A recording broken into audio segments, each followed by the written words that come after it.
అసలు ఆదివారం చర్చ్కి ఎందుకు వెళ్తారని అడిగితే వాళ్ళ దగ్గర జవాబు లేదు. వెళ్ళాలి కాబట్టి, ప్రతి ఆదివారం ఇంటి దగ్గర ఉంటే అదొకలాగా నాకు ఉంటుంది కాబట్టి, లేక చుట్టుపక్కల నన్ను ప్రశ్న అడుగుతారు కాబట్టి, లేకపోతే నా మమ్మీయో నా కుటుంబీకులో నన్ను ప్రశ్న అడుగుతారు కాబట్టి, ఇంట్లో కూర్చొని అంత తిట్లు కాసే బదులు దేవుని సన్నిధికి వెళ్ళిపోతే నాకు తృప్తి ఉంటుంది, కుటుంబీకులు కూడా ఏదో ఒక జవాబు నేను చెప్పొచ్చు అని అనుకుంటారు. కానీ మనము దేవుని సన్నిధికి ఏ విశ్వాసంతో వస్తామో దేవుడు అదే విశ్వాసంతో మనలో పనిచేస్తాడు.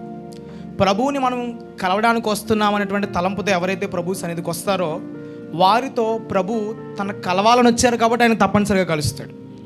కాబట్టి ప్రభువు సన్నిధికి వచ్చి ప్రతి ఒక్కరూ దేవుని నుండి ఏమి ఆశించి ఇక్కడ కూర్చున్నారన్న దాన్ని బట్టే వారు ప్రభు నుంచి ఏదైనా పొందుకుంటారు. హల్లెలూయా.